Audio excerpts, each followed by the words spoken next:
Welcome to the Epcot International Food and Wine Festival.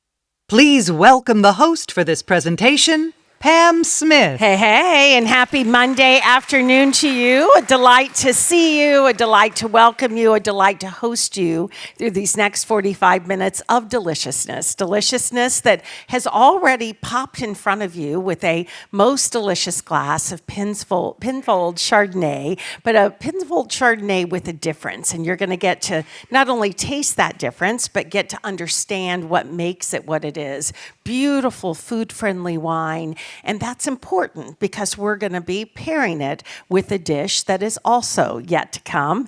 Absolutely thrilled whenever Brian and Shanna are in the house. They've been doing culinary demos like this, food and wine pairings like this with me for a good number of years, and every time we just are like, oh, it's here again, Happy New Year. It all kind of begins again.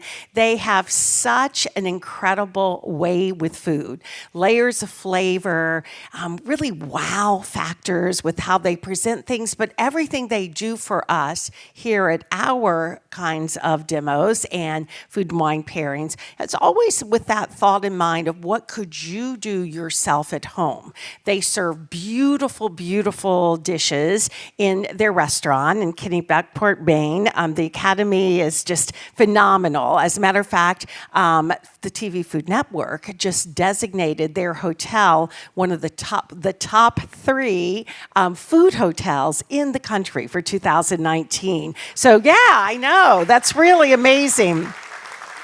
It's so funny how you find things happening, and wow, listen to that. Who's happy to be right here, right now? Yes, indeed. Woo! Let that happen. It can rain hard for 45 minutes, then magically stop. That's all there is to it. Wow. I will tell you, it seems like every time I'm getting my nails done, I look up at the TV because the particular salon I go to plays TV Food Network all the time, and it feels like every other time I'm there, I look up and Shanna is either competing to beat Bobby Flay, or she's being featured in Chopped, or she's doing something like Crazy Desserts Reinvented. It's just a phenomenal thing. They're really great competitors, but most importantly, they're really great chefs. They met in culinary school, so they like to say they not only found their career, but they found the love of their life, and that's definitely what occurred. But they're going to be together with John Lowe. John Lowe is the brand ambassador for Penfolds. He travels the globe teaching about the uniqueness of Penfolds, the terroir, the sense of place, the way the wines are structured, how they really are elevated to be legendary. Penfolds is a legendary winery, and so excited for you to have a chance to hear from John, get to see how the pairing works together. So I think we should get this party started. How about a huge food and wine welcome for Brian and Shanna and for John Lowe. Woohoo! I know. I know. I know. We'll talk really loud. Yes. Like in an airlock. Right. I know. Well, you know what happens when it rains? We have wine. Oh, yes. That's pretty great. It's really a good thing, John. Cheers indeed. I think we should actually maybe all pick up that glass that's in front of you, look deep into the eyes of those that you're sitting with, and do a wonderful cheers to staying dry and drinking wine and having food. Cheers. Awesome. Oh. Wow. Okay, that's a Chardonnay I can drink. Love. Yeah. I know. John told me that he's so excited to talk about this because this is a Chardonnay that they call the Chardonnay for people that don't like Chardonnay, because it tends to bring them back into not just the fold, but the Penfolds, and really going to be fun to do. So I know that Brian, you and Shanna had a chance to taste a sister wine to this, get an idea of kind of what would work with the dish and what to do as the elements with it. John, you were delighted when you saw all of those ingredients because it really does bring out the best of the wine. It certainly does. Yes, fantastic. So maybe you should kick us off. Tell us about the wine, about Penfolds. Take us away. Is it dry down there right now? It is end of spring, like it's end of spring right now. Yes. Do we have the? Yes, it's going to come up right behind you. Oh, perfect. Yeah. Oh. So I always like to start off to kind of explain a little bit about Australia because it's very far away from us. It's very different than California. So as you know, it's in the southern hemisphere. So it's upside down. So everything that's cool is going to be. Oh, this doesn't work on that. So at the bottom there, where I've circled all those cities right there, those are the major cities that you hear about in Australia. And if you notice, they're all located in the south where it's cooler. Because when they originally, all the immigrants mostly came from Europe and from England, and they wanted to have something close to their home. And in this area, it's not like you see on TV or on Crocodile Dundee or whatever. It's not a desert. It looks like England. It's beautiful. It's rolling hills. There's high mountains, 2,000, 3,000 feet. So all the wine regions in Australia are focused around the coast of the bottom there, and also at that little island at the bottom called Tasmania. Believe it or not, it makes amazing wines as well, which we'll talk about when I talk about the Chardonnay. So next one. So basically, Australia only has 7 states. We have 52. 50. He's from the UK. Yeah, from the UK region. So basically, South Australia, when you see on a wine label, when you see South Australia or New South Wales, that's like California. So it'll normally be such and such vineyard and then in there. So the only thing that Penfolds does differently than a lot of other wineries is we own a lot of property in the state that's highlighted and also a little bit in the 2 adjoining. What we try to do at Penfolds is we don't focus on one particular vineyard or region because Australia has a lot of weather problems, and we also have a lot of water problems. That's the biggest issue in Australia, is getting access to water.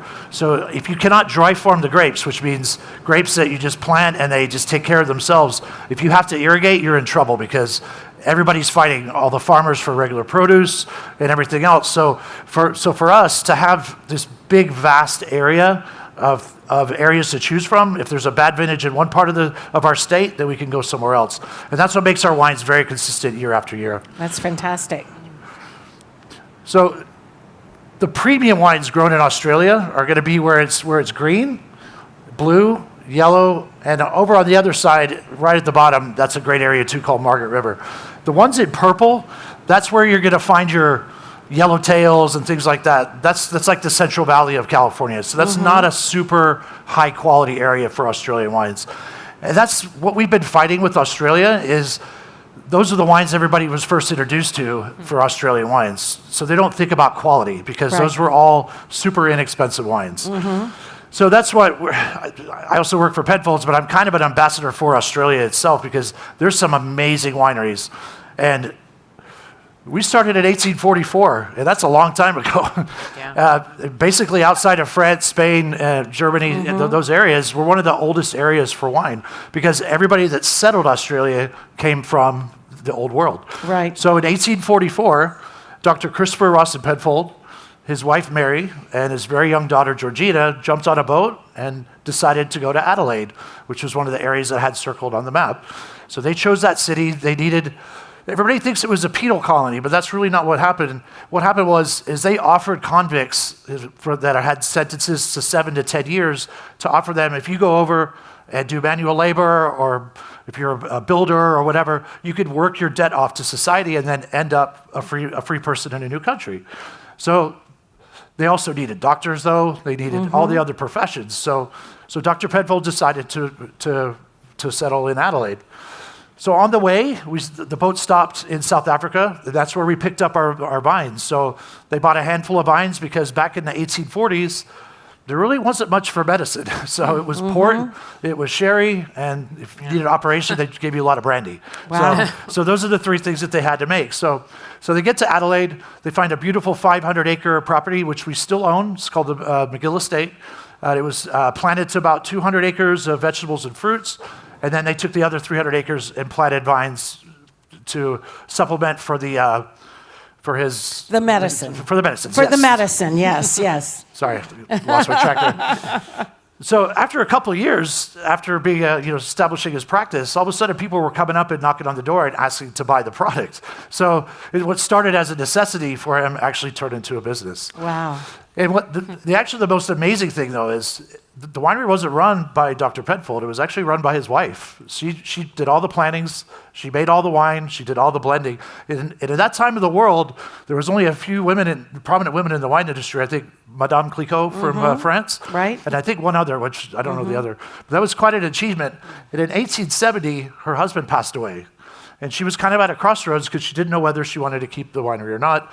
Her staff loved her. The cellar master was like, please, you have to stay. So from 1870, she was 100% by herself. So, How about that? So she passed away and at the end of, what's this slide? Oh, yes. Go to the next one. So she passed away in, there we go, 1895, unfortunately. But the good news is her son-in-law had actually been doing the distribution for Penfolds. So they actually, he actually moved back to Adelaide. They were based out of Sydney. And they came back. He actually changed his last name from to Penfold to keep the name going on. So then the children born after that was Penfolds as well. So the winery stayed in the family. In the 1920s, Penfolds catapulted itself. We were producing over half of the whole production of wine in Australia. Wow. But even still at that point, it was 70% of Australians drank sherries, ports, and brandy. There was only 30% to still wines. We had a gentleman in 1935 that made a discovery that actually changed the whole wine industry.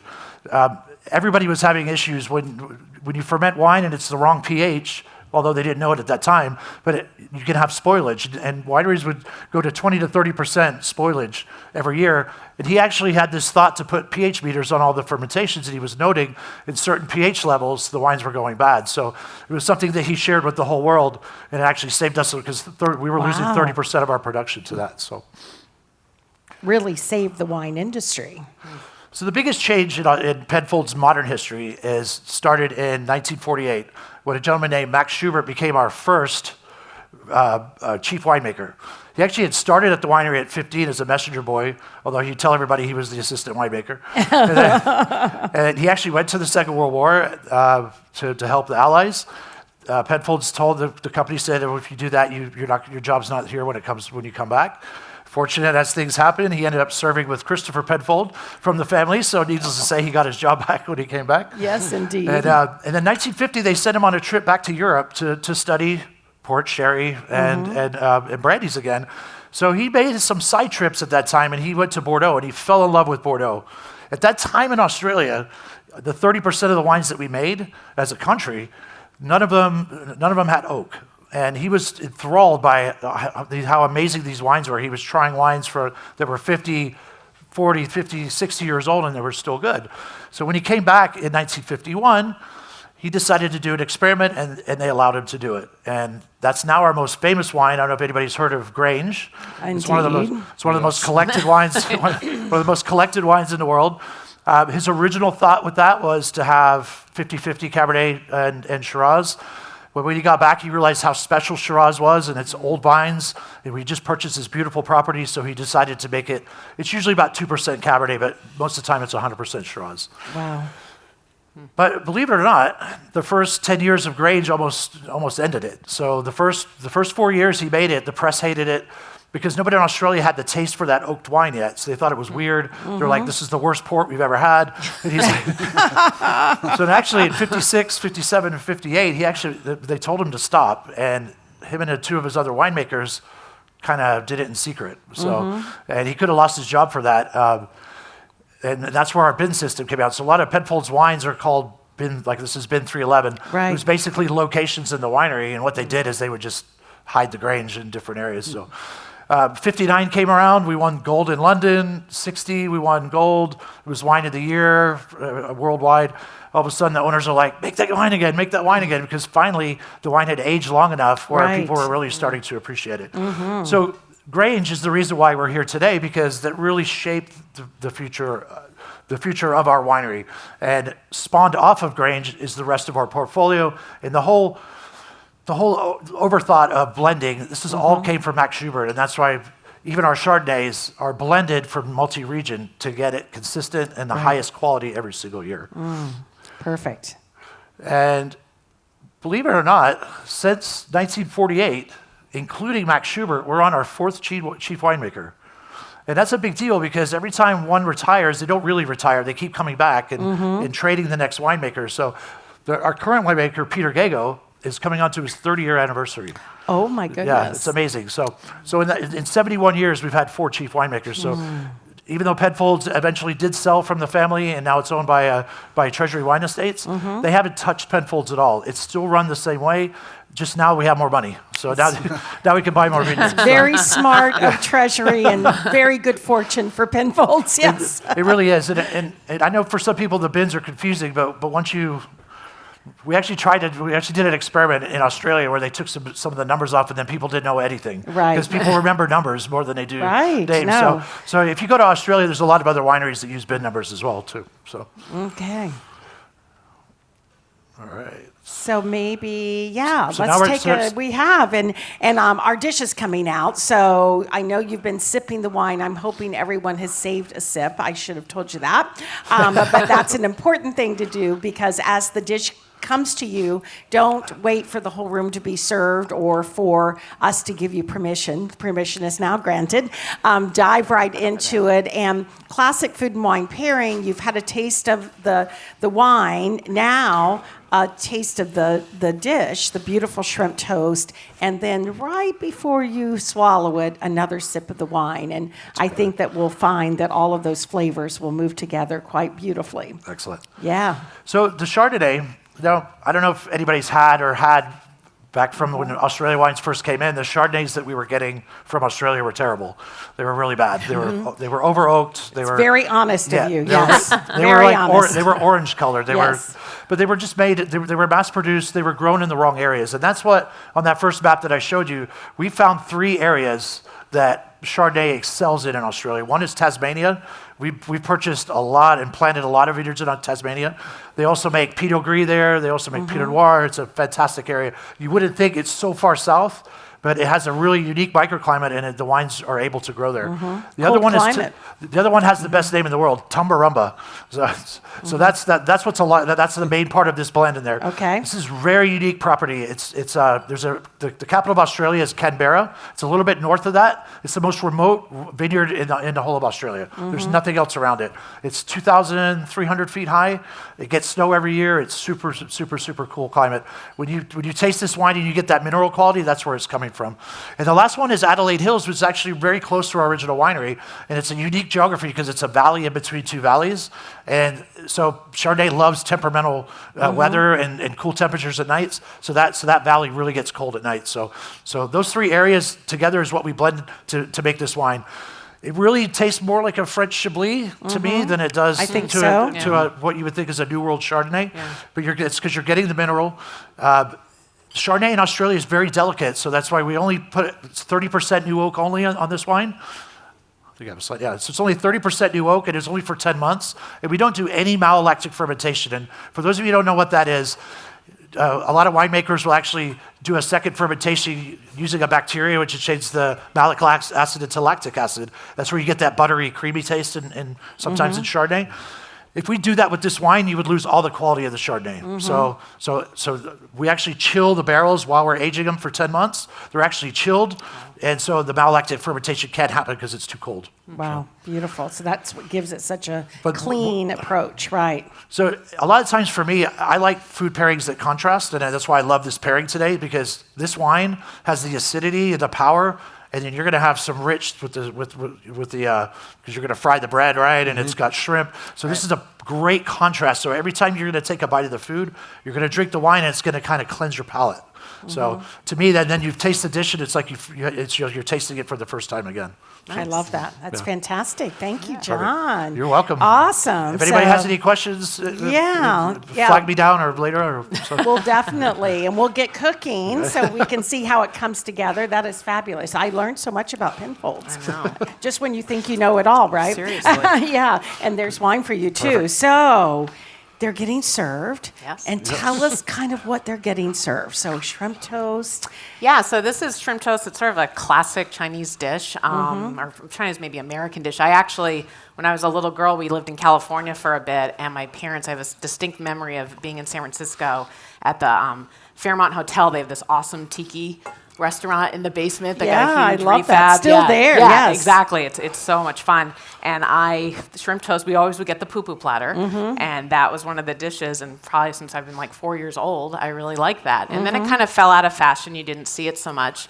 But now you're sort of seeing it come back, which is neat. The toasts are definitely in trend right now with avocado toast, tomato toast. Right. So again, Yeah, this is kind of bringing that's back true. an old classic to a new trend. I love that, which you all do so well. Yeah. So absolutely love that. So how do we start? Well, this is our kind of like go-to when we're going to friends' houses and Super Bowl or parties, and they always say, "Can you bring something?" This is a really easy dish to bring, and it's a lot of it can be done ahead of time, so you're not kind of scrambling at that last minute, and it comes together pretty quickly. Right. And it's a great way to use day-old bread. And just kind of create those flavors. So what we're going to start with is the toast point first. So when you get your baguette, we just kind of cut it right on the bias. So we get a nice little portion there. And then we're going to start to assemble the shrimp mousse. So this part, quite easy. So I'm Okay, I'm wow. off the hook for You the did that really well, talent of Brian. I today's know that portion. it's just amazing. Amazing. Good night, folks. I'm here all week. Yeah, very exactly. And you can also just use white bread. That's what Pullman loaf is. That's more of a technical term. But that you can, so it doesn't have to be just a baguette. I actually once saw, I think, a episode with David Chang. Used it to put the shrimp paste, a similar version of this, and rolled Wonder Bread and made like little rolls of it. So I Oh, think it's kind wow. of neat. There's so many different Kinda things you can do. flattened it out Yeah, and flattened out the Wonder Wow. Bread, then put the paste in, rolled it, and fried it. So you could do it in a Who different knew? way. So I know. I love things that you can flip and change around. Yeah, 'cause it's switch it up a whole nother Right. place. The bread could even be a little old, right? Absolutely. Not old, but Right. it could be a Day-old little bread is- drier. yeah. Yes. Keep is the mold nice. away, but other than that. Yeah. So exactly, because you want it to be dry, because you just want that paste. You're going to see we're going to create the shrimp paste to be able to stick to it. So if it's too soft, it's just going to kind of fall off. Right, okay. So basically, we're going to grind these shrimp up. So as far as size-wise, it doesn't really matter. Yeah, when you see on the packages of shrimp, it'll say like 1620, 8 by 12, 2120. That's all how many shrimp are to the pound. So for this purpose, if you were looking for like a shrimp cocktail, you'd want a larger. For what we're doing today, any shrimp. Yeah, because those are beautiful shrimp you're putting in Yes. there, but they're then Right. going to be broken up into small pieces. So this could be one that you could get the 40, 45. So Exactly. A little yeah. bit. Okay. Yeah, and obviously perfect. these shrimps are ones coming from Asia. So if you wanted something with a more aggressive shrimp taste, you'd want to get those Gulf shrimp. Right. But Okay. that does maybe seem. And you kinda- can get them already peeled, vein, and tail off. So Yes. Exactly. very Which little we get labor, crazy. which Which again we makes- love too. This And is we're the quite proud of our egg Gulf whites. shrimp down here. So This is your great mirin. thing to do. Egg whites. Egg whites there, There. Okay. Great. mirin. Perfect. Rice vinegar. So we're just going to put a little bit of egg white in here with the shrimp. This just actually helps them bind a little bit. And that's the only reason why we have that in there. And you can kind of pulse it. Are you still wanting to keep some of the texture of the shrimp? A little bit, yes. You don't want it to be a complete mousse. So yes, because we want to have a little bit of, like you said, the texture of it. Okay. So that's pretty much it. Great. Let's see if I can figure out how to. Oh, look at that. Yeah. Okay, and rubber spatula. Sorry. Great, thank you.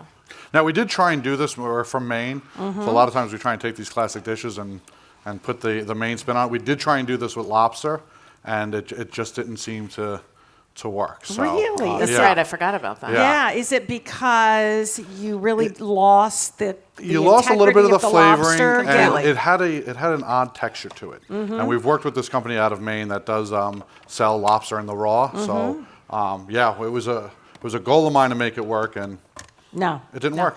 Yeah. I would. Well, thank you for trying, Brian. That's awesome. I would think crab might work instead of the shrimp, or do you think it would be a Scallops. similar thing? Yeah, Oh, you kind of want a scallops. raw product, and crab typically is coming It's in cooked. cooked, Yeah, so I would say we've tried yeah, it with scallops scallop, would be and scallop great. works And that well. worked. Okay. Right, yeah. Good to know. Yeah, and Okay. actually the smaller scallops would be good for that because they'd have a little sweetness, which would be nice. Yeah, really beautiful. And you've got beautiful ones up there too. So the next thing we kind of do now is we peel a little bit of ginger, and I find the easiest way to peel ginger is just grab a tablespoon or a soup spoon from your cabinet, and it's just easiest just kind of use it as a knife. It doesn't get caught up in the peel like the threads of ginger would do. It just kind of scrapes it, and you actually get more of the product. And it's better to do this after you work with the shrimp because then your hands smell like ginger instead of shrimp. Always a good thing. And one of the things we do at the inn is a lot of people, when they're buying recipes, ginger comes in a big bulk. We get it in big bulks and we'll peel it, and then we'll take this portion and you can freeze them. And one of the reasons why we do that is when you're working with dishes like this and you want to find ginger, you could take your microplane, and when it's frozen and you just put it over, it creates a dust. It's so much easier when it's frozen too, because this is now starting to release all those juices, so it gets kind of mushy. Right. But when it's frozen, it just is like ice, so it just grates It's right like a into powder. it. Yeah. So we do that with ginger, and we also do it like if this dish, if you wanted a little bit spicier and you wanted like a habanero, we take all those like in Maine right now, all of our farmer markets are coming to an end. So we'll buy like all the spicy peppers now, and we'll put them in the freezer, and then if you just wanted to spice, you would just put it over the microplane. Which I saw you do. I think it might have been last year or the year Yes. before with a jalapeno, and literally you freeze it whole. Freeze I it mean, whole. This like was mind blowing to me. And the really nice thing about it is then your cutting board does not get the heat on it, because those type Right. of peppers it'll transfer flavors. So your heat, your hands don't get it, the knives don't get it, so it's a lot easier cleaning and working the rest of the day. And I think literally we just grate it. Yeah, right and we into it. discovered this because we made a mistake. I thought I was ordering shishito peppers, and I got chocolate habanero peppers. So I had my all God. these hot Yes. peppers, and I'm like, what am I going to do with these?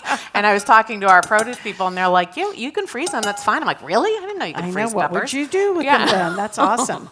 Well, and honestly, especially for the ginger, because how many times have I bought ginger, get the whole knob of it, and use literally Exactly. a tiny index finger of it, and then the rest of it ends up. I think I'm going to use it, but it ends Yeah. up drying out. Exactly. It's and- always that thing in the bottom of your refrigerator. I got to do something with this. Yes, good. I love that. Yeah, so classic Chinese cooking is typically ginger garlic scallions, GGS. So that's in pretty much every dish. Okay. So Brian's chopping up the scallions here. One thing that we do differently at our inn is we don't use raw garlic on anything. We use all roasted garlic. And two reasons. One, it's when you roast it, you can get a nice big batch. It's easy. We just do it all at once. You don't have to have the smell of chopping up garlic on your hand. And then it's just a little bit more mild. It doesn't...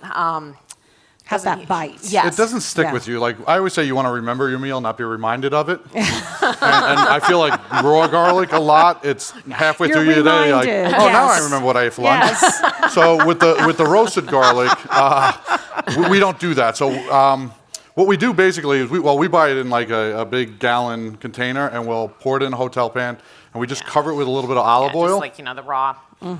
And we'll cover it with olive oil, aluminum foil, and we'll bake it in the oven for about 2 hours at like 350, and it comes out to this kind of peanut buttery caramel color. And the one nice thing about it is once you strain it from the oil, you can puree it, and we put them again in small batches, and we can freeze that garlic. And then now you get a garlic-infused oil as well. Yeah, so part of your shrimp toast today got fried in some of that garlic-infused oil. So again, you're just adding another layer of flavor to your dish. Wow. Nice. Yeah, which I think that's when home cooks sometimes this is what they struggle with is just you kind of want to just keep building on things and not just add everything at the end because that's how you'll get a more developed dish. Sometimes you're like, oh, what am I missing? And it's either going to be acid or fat or salt or something to bring out the flavors. So typically, again, traditionally this would be water chestnuts that go into the shrimp mixture, but I don't have water chestnuts a lot. We do use jicama a lot at the restaurant, and we actually do a pickled jicama that we do for our crab cake dish. So I was like tasting it, I'm like, that is the same, and it has actually a little bit different integrity, but you want a little bit of that, crunchy bite. If you don't have jicama, apple would be another great substitute. nice. And we actually thought tasting the wine, apples, Chardonnay, Yeah, that's Yeah. a great pair. classic pairing. So really pulling in that wine, and it's kind of that unique ingredient as you're eating. You're like, what is that? Is it that? So it's kind of that guessing game. And it, like Shanna said, you can pickle it. It's very versatile. It's actually a very easy vegetable to cut. It's not like a rutabaga or Right. it looks like a root vegetable. It looks like Yeah, this is kind it, of and scary. this is a huge but it's jicama, so Huge, you never know what yes. size you're going to get. Yes. And be careful because generally they're sold by the pound. I Right. just bought an $8 jicama, and it was not a happy moment when I got home and looked at it and said, did I really pay $8.56 for that? I did. So Yeah, that's why pickling it is actually great because it lasts then right. for months. Yeah, because similarly I used, a half a cup of it. And Yeah. Yeah. No. So that's great. And so just do a quick pickle on it like you would do pickled onions. Yeah, I just do like a rice wine vinegar, sugar, a little bit of salt, water, and real simple. Just like sort of my standard pickling liquid, and yeah, that works great. Perfect. Okay, so we've got our garlic, our scallions, ginger.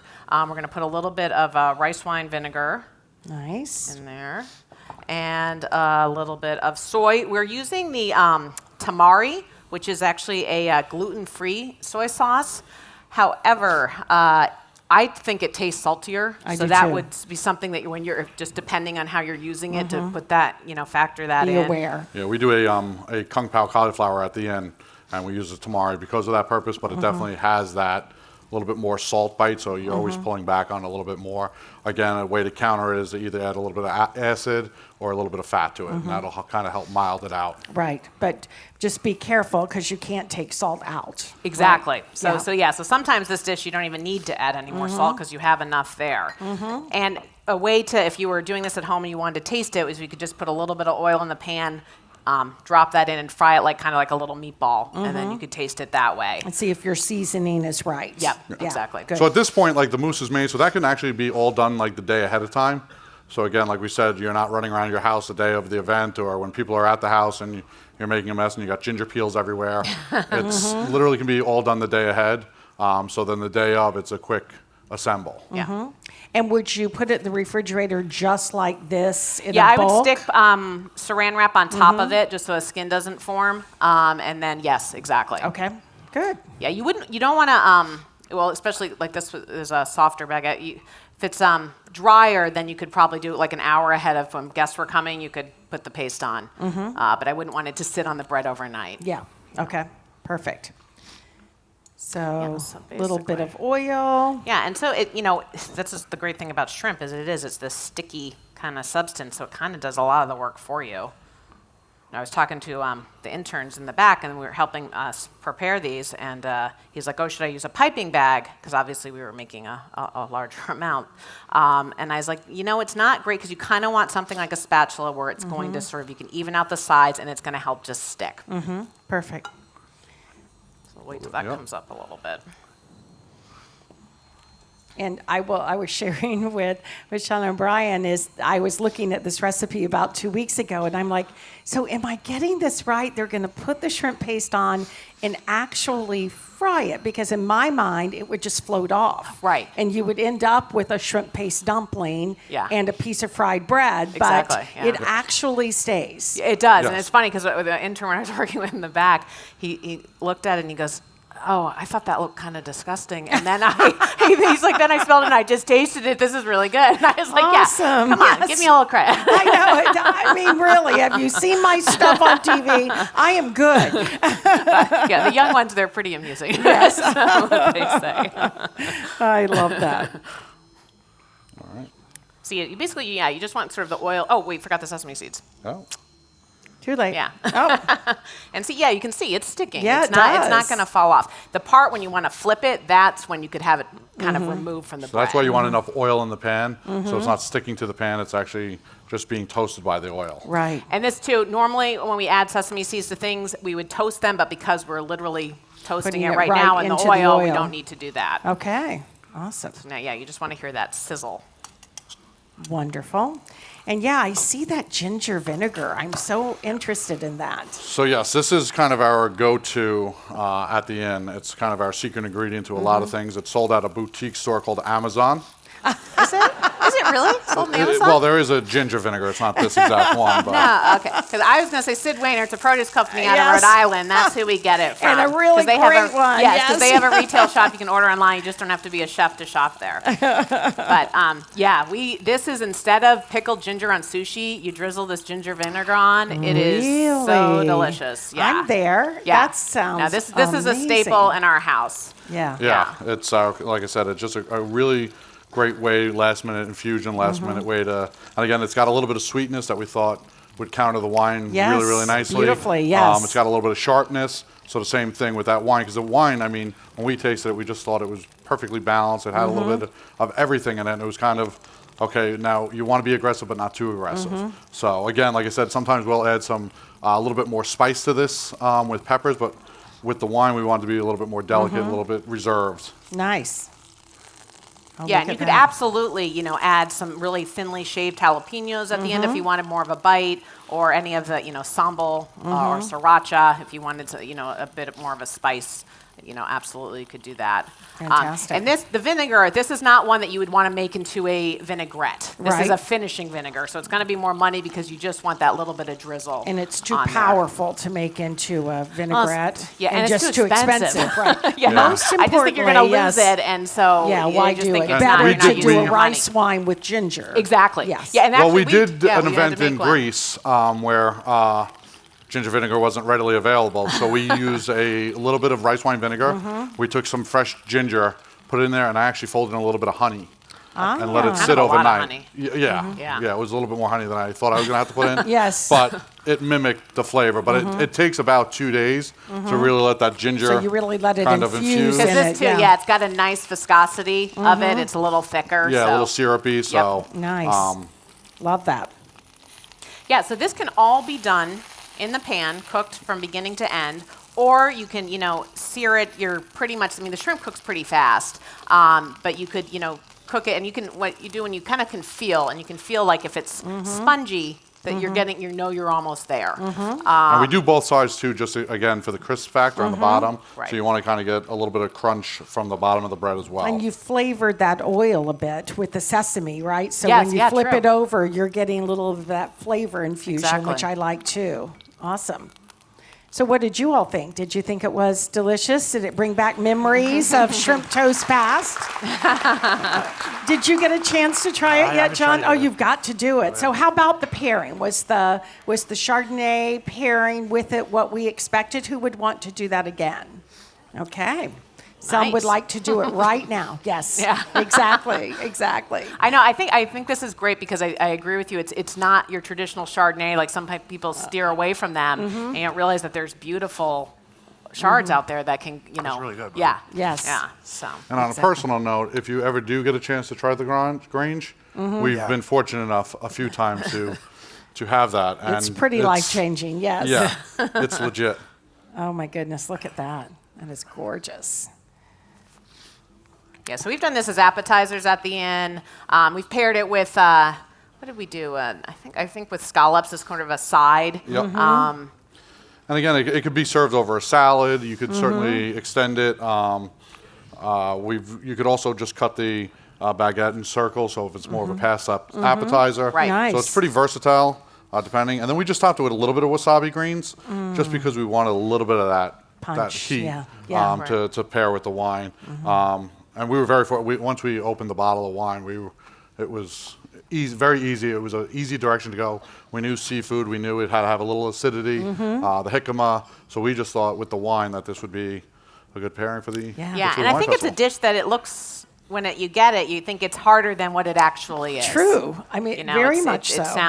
It sounds more complicated, and then when you make it, you're gonna be like, oh, I could do this. This Yeah, is easy. easily could do. I mean, what a go-to for holidays and Yeah. appetizers, which again, it sounds like you do a lot. So Right. if you're taking it to someone's house, would you go ahead and get the paste, if you will, made, have the bread already sliced, Yep. but then assemble it right on site? Yeah, you could do that, and then you do a little bit of work, or you could have them pretty much assembled and bring them and just fry them there. Okay, Yeah. good.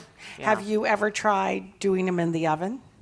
Yes, I have finished them in the oven because we've made bigger ones. Right. And that you're not going to get cooked all the way through. So yes, so we've just seared them and then yes. Good. And so that if you're putting it in the oven, I would put it on a rack. Okay. So basically you always, when something's fried, you want that air circulation to go around so you don't lose the crispiness that you worked hard To try get. to get. Yeah. So just place a rack, even like a cookie cooling rack or Exactly. whatever, right into your sheet pan and just Right. lay it on that. Yeah, and probably like a higher heat oven, I would say like close to 400 or something. Okay. Convection, Yeah, Yeah. you could even 75. do a quick broil right at the end if you wanted Right. to kind of. Right. Yeah, you just don't want those sesame seeds Yeah. to. Yeah, oh, burn. that's true. Yes, there's That would be nothing worse bad. than a burnt Sesame Street. How about some questions, either for the O'Hays, for John, about the wine, the food, the pairing, Kennebunk poured got in? Yes, right here, yes. This name here of the is vinegar. ginger vinegar of some Jansel Valley, feel free to come up and take a picture of the bottle. But it's from a company in Massachusetts called Rhode Sid Wainer. Rhode Island? Oh, no, I think you're Mass. right. Yeah. Sid Wainer and Son. And they do, I believe they have an online store, but I've also seen other ginger vinegars on Amazon. But they have beautiful products. I mean, Yes. they're I'm kinda brand artichokes. partial. They're yes, very partial to it. I thought I saw another question right here. Yes. Yes, you Yeah, can. absolutely. Yes, absolutely. Just make sure that's raw. You just don't want the cooked shrimp. Right. No, that would be good because again, they're nice and sweet. So Yeah. that would be really And tasty. that note about the bay scallops, I mean, it's a great idea too, especially when they're in season and Right. again, small, sweet. Yeah. Yeah, Really a great exactly. idea. Love that. Good. I love that. Yes.